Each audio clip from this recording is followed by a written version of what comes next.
मेरा नाम है विशाल और आप देख रहे हैं इन्फोटेक टेक्निकल क्लासेस। तो फ्रेंड, आज हम आपके सामने एक टॉपिक लेके आए जो कि प्लेनर मशीन से रिलेटेड है फ्रेंड। तो मैंने आप जो प्लेनर मशीन की जो लास्ट की जो वीडियो थी हमारी, तो मैंने इसमें आपको प्लेनर मशीन के ऑपरेशंस के बारे में बताया था, कौन कौन से ऑपरेशंस हम प्लेनर मशीन पे कर सकते हैं। तो चलिए फ्रेंड, आज हम स्टडी करते हैं प्लेनर मशीन के टूल्स के बारे में कि प्लेनर मशीन पे हम किस किस टाइप के टूल्स प्रयोग करते हैं और वह कैसे कैसे दिखते हैं और किस किस आकृति के होते हैं। ठीक फ्रेंड, तो चलिए अब हम स्टार्ट करते हैं अपनी वीडियो को। तो प्लेनर मशीन के हम टूल के बारे में पढ़ेंगे। तो देखिए फ्रेंड, तो सबसे पहले ये हमारा प्लेनर टूल, ठीक है। तो देखिए, प्लेनर पर प्रयोग किए जाने वाले टूल कटिंग टूल सभी सिंगल पॉइंट कटिंग टूल्स होते हैं।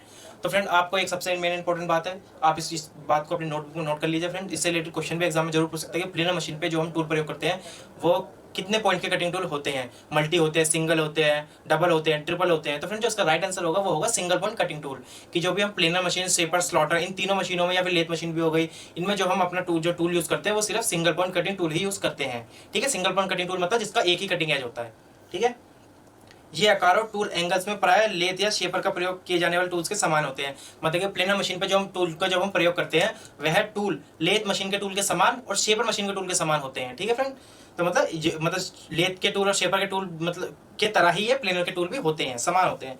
क्योंकि प्लेनर टूल को हैवी कट लंबे कटिंग स्ट्रोक के दौरान कोर्स फीड पर प्रयोग करना होता है। तो फ्रेंड, जो मैंने आपको पहले बताया था, जो पिछली जो वीडियो थी, कि जो प्लेनर मशीन का जब हम प्रयोग करते हैं तो उसका प्रयोग हम हैवी जॉब्स के लिए करते हैं। तो यहाँ पे हैवी जॉब्स जो होगी इस पर हम हैवी कट का प्रयोग करेंगे। तो देखिए यहाँ पे इसने बोल रखा है क्योंकि प्लेनर टूल को, जो प्लेनर के जो टूल होते हैं को हैवी कट लंबे कटिंग स्ट्रोक मतलब लंबे लंबे कट लेने के लिए, ठीक है, लंबे कटिंग स्ट्रोक के दौरान कोर्स फीड मतलब जो उसकी फीड होती है उसको हम ज्यादा रखते हैं, कोर्स रखते हैं को। मतलब अब जैसे मैं आपको बताऊं, जैसे हमने शेपर मशीन पे मैक्सिमम एक एग्जांपल के तौर पर बता रहा हूं, अगर हमने 2 mm तक की फीड दे रहे हैं, 2 से ज्यादा हम नहीं जा रहे हैं, तो वही हम प्लेनर मशीन पे 5 से 10 mm तक की फीड दे सकते हैं। इसे वो कोर्स फीड मतलब ज्यादा फीड हम उसको दे सकते हैं प्लेनर मशीन के टूल को। ठीक है, इसीलिए ये टूल अधिक भारी व बड़े क्रॉस सेक्शन में बनाए जाते हैं। मतलब ये जो टूल होते हैं वो भारी बनाए जाते हैं, मतलब वेट में भारी होते हैं, बड़े बड़े क्रॉस सेक्शन के बनाए जाते हैं, काफी बड़े बड़े होते हैं। ठीक है, planar tool solid, force type या बिट टाइप के हो सकते हैं। मतलब प्लेनर के जो टूल होते हैं वो आपका सॉलिड टाइप भी हो सकता है, फोर्स टाइप भी हो सकता है, बिट टाइप भी हो सकता है। फ्रेंड, मैंने इन तीनों टूल के बारे में भी आपको बताया हुआ है, फिर मैं आपको एक बार यहाँ पे फिर भी कंफर्म कर देता हूँ कि कैसे। सॉलिड जो टूल होता है फ्रेंड, वो किसी भी एक सिलेंड्रिकल रॉड ले लो आप या फिर रेक्टेंगुलर शेप के ले लो, उसको ग्राइंड करके बनाया जाता है। ठीक है, इसमें एक पीस को ही ग्राइंड करके टूल में धार दी जाती है, जिससे वो सॉलिड टूल कहलाता है। ठीक है, एक हो गया आपका फोर्स टूल, मतलब ये फोर्जिंग के द्वारा बनाया जाता है। तो जिस तरीके से मैं आपको बता सकता हूँ, जैसे हमारे कुछ टिप टूल होते थे, आप मैंने आपको लेथ मशीन में बताया था, टिप टूल और मिलिंग मशीन में बताया था, तो उस तरीके से इसमें फोर्स टूल उसको फोर्जिंग करके बनाया जाता है। ठीक है, और ये आपका फोर्थ आ गया बिट टाइप। ठीक है, बिट टाइप जो हो गया फ्रेंड, बिट टाइप हो गया जिसमें हम अपने जो बिट होते हैं उसको एक स्क्रू के द्वारा हम उसको स्क्रू के द्वारा लगाते हैं, स्क्रू को लूज करने के बाद उसको रिमूव करते हैं, मतलब उसके अलग से एक बिट को जोड़ा जाता है इस टूल में। ठीक है, अपनी इच्छा के अनुसार मतलब जिस प्रकार का मैं ऑपरेशन करना उसी प्रकार के हमको बिट चाहिए होते हैं। देखिए, बिट को high speed steel, stellite, cemented carbide से बनाया जाता है। मतलब जो बिट होते हैं काफी हार्ड मेटेरियल की बनती है, जब बड़े बड़े कट लेता है तो देख सकते हैं हाई स्पीड स्टील, ये भी काफी अच्छा मेटेरियल होता है, काफी हार्ड होता है। ठीक है, स्टेलाइट भी हो गया, सीमेंटेड कार्बाइड भी काफी हार्ड मेटेरियल होता है। तो इन मेटेरियल से बिट को जो बनाया जाता है। ठीक है, प्लेनर टूल विभिन्न आकारों के होते हैं, जो कि निम्नलिखित है। प्लेनर टूल जो होते हैं वो विभिन्न आकारों के, विभिन्न साइजों के, विभिन्न शेप्स के होते हैं। तो चलिए फ्रेंड, उनके बारे में पढ़ते हैं। सबसे पहला आ गया हमारा राउंड नोज टूल। ठीक है, राउंड नोज टूल हो गया। ठीक है, सेकंड हो गया आपका स्क्वायर नोज टूल। ठीक है, राउंड नोज टूल क्या होगा, नोज मतलब जो उसके सबसे आगे का जो पार्ट होता है मतलब राउंड होगा, मतलब इस तरीके से होगा। ठीक है, सेकंड आ गया, सेकंड आपका स्क्वायर नोज टूल, मतलब जो उसकी नोज होगी बिल्कुल स्क्वायर शेप में होगी। ठीक है, थर्ड आ गया आपका डफटेल। तो मैंने डफटेल ग्रुप्स भी आपको बताए थे कि वो किस शेप में होते हैं। ये कुछ आपके इस शेप में जो डफटेल ग्रुप्स होते हैं इस शेप में होते हैं। तो उसके टूल होते हैं वो मैंने आपको ये देखिए, जो उसके टूल होते हैं वो कुछ इस टाइप में होते हैं, उसके कटिंग यहाँ बने होते हैं। तो कटिंग मैं आपको इनके फिगर भी दिखाऊंगा फ्रेंड आगे चल के। ठीक है, और आपका फोर्थ आ गया टी स्लॉट कटर, जो हमारा टी स्लॉट काटने काम आते हैं। और फिफ्थ हो गया आपका फिनिशिंग टूल, मतलब जब हमें किसी भी जॉब पे आखिरी कट लेना हो, जॉब को फिनिश करना हो, तो वहां पे फिनिशिंग टूल का प्रयोग करेंगे। ठीक है, और आपका सिक्स्थ आ गया कीवे कटिंग टूल, मतलब कि जहां पर भी आपको कीवे काटना होगा वहां पर आप कीवे कटिंग टूल का प्रयोग करेंगे। ठीक है फ्रेंड, तो चलिए नेक्स्ट चलते हैं फ्रेंड। तो फ्रेंड, ये जो हमारा ये पोर्शन है ये इंग्लिश का है। तो फ्रेंड, जो भी इंग्लिश के बच्चे भी हैं उनके लिए भी हमने बना रखा है, तो वो भी इस वीडियो को यहाँ पे पॉज करके अपना ये जो है इसको इस पैराग्राफ को पढ़ सकते हैं। ठीक है फ्रेंड, और इससे रिलेटेड अगर कुछ भी आपको डाउट हो तो हमसे जरूर कॉन्टेक्ट करिएगा। तो देखिए फ्रेंड, अब आपका नेक्स्ट आ गया ये आपके प्लेनर मशीन के टूल। मैंने आपको कुछ टूल के नाम बताए थे, मैं उन्हीं के बारे में उसी का आपको डायग्राम दिखाता हूँ, जिससे आपका कंफ्यूजन भी दूर हो जाएगी कौन सा टूल किस टाइप का होता है। ठीक है, सबसे पहला आ गया आपका राउंड नोज टूल। ठीक है, राउंड नोज टूल मैंने आपको बताया था, राउंड नोज टूल का जिसकी जो नोज होती है राउंड में होती है। अब ये देख सकते हैं, ये देखिए, ये इसकी नोज है, ये देखिए, ये थोड़ी राउंड में है, तो इसलिए हम इसको कहते हैं राउंड नोज टूल। ठीक है, अब यहाँ देख सकते हैं। ठीक है, ध्यान से देखिए फ्रेंड, ये देखिए आप यहाँ पे ये है आपका राउंड नोज टूल, क्योंकि इसकी जो नोज है वो आगे थोड़ी राउंड में है, ठीक है।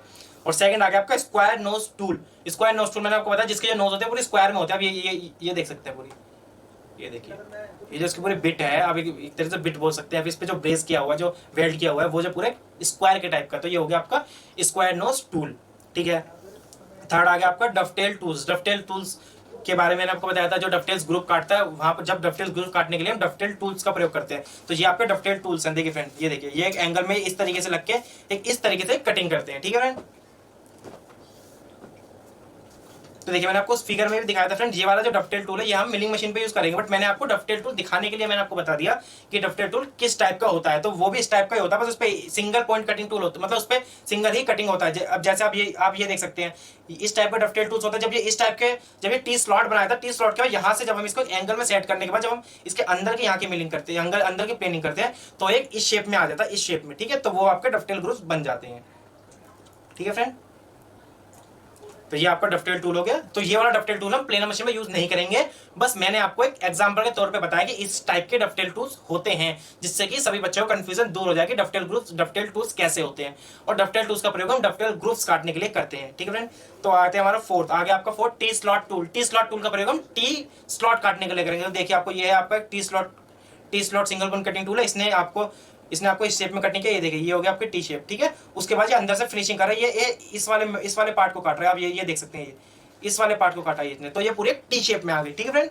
तो ये हो गया आपका टी स्लॉट कटिंग टूल। और जब हम मिलिंग मशीन के टेबल पे या प्लेनर मशीन के टेबल पे जब टी स्लॉट काटते हैं, वो भी हम इन्हीं टूल के द्वारा ही काटते हैं, ठीक है। फिफ्थ आ गया आपका फिनिशिंग टूल। फिनिशिंग टूल का प्रयोग हम तब करेंगे फ्रेंड जब भी हमको जॉब पे आखिरी कट लेना हो, मतलब जॉब को फिनिश करना हो, ठीक है। तो मतलब स्टार्टिंग में जैसे जब हम किसी जॉब पे रफ कटिंग करते हैं, जैसे हमने पहले 5 mm का कट ले रहा है, फिर 6 mm का, 10 mm तक के कट ले लेंगे। जब हम फिनिशिंग कट लेना होगा, हम 0.51 mm या मैक्सिमम 2 mm तक का कट लेंगे, ठीक है फ्रेंड। तो इसका प्रयोग हम जॉब को फिनिश करने के लिए करते हैं, ठीक है। 6 जो आ गया आपका कीवे कटिंग टूल। कीवे कटिंग टूल भी आपका एक तरीके से इस टाइप का टूल होता है, सिंगल पॉइंट कटिंग टूल होता है, वो सिर्फ चाबी घाट काटने के लिए प्रयोग किया जाता है, ठीक है फ्रेंड। तो फ्रेंड मैं आशा करता हूँ आपको इन टूल के बारे में समझ आ गया होगा। और इन टूल से अगर आपको कुछ भी रिलेटेड अगर आपको डाउट हो तो हमसे जरूर कॉन्टेक्ट करिए, हमसे क्वेश्चन आप व्हाट्सएप पर भी पूछ सकते हैं, ठीक है फ्रेंड। तो चलिए फ्रेंड नेक्स्ट चलते हैं। तो फ्रेंड नेक्स्ट देखते हैं कि हम इन टूल का प्रयोग हम कहाँ कहाँ पे करते हैं। तो देखिए चलिए, राउंड नोज टूल को फीड बाएं से दाएं और या इसके विपरीत दी जाती है। मतलब कि जो राउंड नोज टूल जो होता है उसको हम फीड जो लेफ्ट से राइट दे सकते हैं या फिर राइट से लेफ्ट दे सकते हैं। इसने यहाँ पे दे दिया फीड को बाएं से दाएं या इसके विपरीत, मतलब बाएं से दाएं या फिर दाएं से बाएं, हम कोई भी डायरेक्शन में इसको दे सकते हैं, ठीक है। टूल में कोई साइड रैक नहीं होता, मतलब इसका जो टूल जो होता है उसमें कोई भी साइड रैक एंगल नहीं होता है, ठीक है फ्रेंड। आप ये क्वेश्चन बिल्कुल आप अपने दिमाग में बैठा लीजिए, अपने नोटबुक में नोट कर लीजिए फ्रेंड। क्वेश्चन आ सकता है एग्जाम में कि प्लेनर मशीन के टूल में साइड रैक कितना डिग्री का होता है, पूछ लेगा। बट आपको वहां पे इसमें अगर आपको कोई भी अगर 3 एंगल, मतलब 3 कोई भी एंगल आपको दे दे, फोर्थ ऑप्शन आपको दे दे नन ऑफ दीज, तो वहां पे आंसर लगाओगे नन ऑफ दीज। मतलब कि प्लेनर मशीन के जो टूल होता है, राउंड नोज जो टूल होता है, उसमें कोई भी साइड रैक एंगल नहीं होता है, ठीक है। ये मोस्ट इंपॉर्टेंट लाइन है, इसको आप जरूर नोटबुक में नोट करिएगा। टूल में कोई साइड रैक नहीं होता, ठीक है। Right hand round nose roughing tool का प्रयोग दाएं से बाईं ओर और प्लेनिंग करने के लिए किया जाता है। मतलब कि जब हम राइट हैंड, मतलब हमारा जो टूल है right hand round nose tool का प्रयोग हम, मतलब उसका जो प्रयोग हम करते हैं दाएं से बाएं, मतलब राइट से लेफ्ट की ओर करते हैं, ठीक है। Square nose tool roughing tool का प्रयोग शार्प कॉर्नर को बनाने के लिए करते हैं। मतलब स्क्वायर नोज रफिंग टूल का प्रयोग जो होता है शार्प कॉर्नर्स जो होते हैं उसको हम बनाने के लिए करते हैं। मतलब कि जैसे अब हमारे ये मैं आपको यहाँ बताता हूँ, ये देखिए इस तरीके ये है, यहाँ पे आपकी धार बनी हुई है। मतलब जब आप किसी मशीन करते हो तो आप उस पर डिबरिंग करते हैं, फाइलिंग करते हैं, धार होते हैं, तो इन्हीं सब चीज को वो एक यहाँ पे फ्लैट करते हैं, जो कि जो उभरा हुआ किनारा होता है वो बैठ जाता है, जिससे कि हमें चोट लगने की आशंका बिल्कुल कम हो जाती है, ठीक है। अब देखिए आपका गूज नेक टूल का प्रयोग टूल को कार्य में धंसने से उसे कटिंग एज को बचाने के लिए किया था। मतलब गूज नेक टूल का जब हम प्रयोग करते हैं वो किस लिए करते हैं, देखिए आपको इस लाइन को ध्यान से देखिएगा क्या बोल रहा है इस लाइन में। ये गूज नेक टूल का प्रयोग टूल को, मतलब टूल को कार्य, मतलब जो टूल है वो कार्य में धंसने से, मतलब जो टूल है वो कार्य में ना धंसे, टूल को कार्य में धंसने से उसके कटिंग एज, मतलब जो टूल के जो कटिंग एज होता है उसको बचाने के लिए किया था। मतलब जो टूल के जो कटिंग एज है वो जॉब के अंदर ना धंसे, इसलिए हम वहां पे गूज नेक टूल का प्रयोग करते हैं, ठीक है। डफटेल कटिंग टूल का प्रयोग शार्प कॉर्नर को कटिंग करने के लिए करते हैं। मतलब शार्प कॉर्नर जो होता है उसको कटिंग करने के लिए हम डफटेल ग्रुप्स का प्रयोग करते हैं, ठीक है फ्रेंड। तो देखिए आप यहाँ पे गूज नेक टूल देख सकते हैं, ये आपका गूज नेक टूल है, देखिए ये शेप में होता है। इसका प्रयोग हम, ये काफी बच्चों को कंफ्यूजन होता है कि गूज नेक टूल का मतलब गूज नेक टूल कैसे होता है, इसका प्रयोग कहाँ करते हैं। देखिए मैंने आपको प्रयोग भी बता दिया, आप यहाँ पे इसका डायग्राम भी देख सकते हैं गूज नेक टूल का, ठीक है। ये देखिए आपको ये मतलब इसका प्रयोग हम तब करते हैं कि हमारा जो कटिंग है जो जॉब के अंदर ना धसे, ठीक है। और फ्रेंड ये देखिए आपको यहाँ पे मैं बता दूं, स्क्वायर नोज रफिंग टूल का प्रयोग हम शार्प कॉर्नर को बनाने के लिए करते हैं। जो अगर कोई भी आपके पास जॉब है तो जब उसके कॉर्नर्स को आप प्लेनिंग करोगे तो उस कॉर्नर्स को आपको बनाने के लिए यहाँ पे आप स्क्वायर नोज टूल का प्रयोग करोगे। और ठीक है, यहाँ पे देखिए स्क्वायर नोज टूल करने के बाद जब कॉर्नर्स जो बन जाते हैं उस पर हम डफटेल कटिंग टूल्स को डफटेल कटिंग टूल का प्रयोग शार्प कॉर्नर की कटिंग करने के लिए करते हैं। तो जो हमारे शार्प जो कॉर्नर्स बनते हैं उसको हम हटाने के लिए उसकी जो कटिंग जो करते हैं उसके लिए डफटेल ग्रुप्स का प्रयोग करते हैं। अगर हम शार्प कॉर्नर को हम उसको हटाएंगे नहीं तो वो हमारे हाथ में चोट भी मार सकता है फ्रेंड, क्योंकि जब कोई भी चीज जो हम मशीनिंग करने के बाद वो एक शार्प में बदल जाता है, उस पर बर्स आया था जिससे अगर हम उसको उठाएंगे तो हमारे हाथ में चोट लग सकती है। तो उन्हीं बर्स को उन्हीं शार्प कॉर्नर्स को हटाने के लिए हम डफटेल टूल्स का प्रयोग करते हैं। ठीक है फ्रेंड, मैंने आपको इसके यूजेस भी बता दी, मैंने आपको कटिंग टूल्स भी बता दी फ्रेंड। तो इनसे रिलेटेड आपको कुछ भी क्वेश्चन हो तो जरूर हमसे कांटेक्ट करिए फ्रेंड्स, और हमको व्हाट्सअप करिएगा फ्रेंड। तो ठीक है फ्रेंड, इनसे रिलेटेड जितने भी क्वेश्चन मैं आपको एमसीक्यू सेक्शन में प्रोवाइड करा दूंगा। तो फ्रेंड तब तक के लिए अपना ध्यान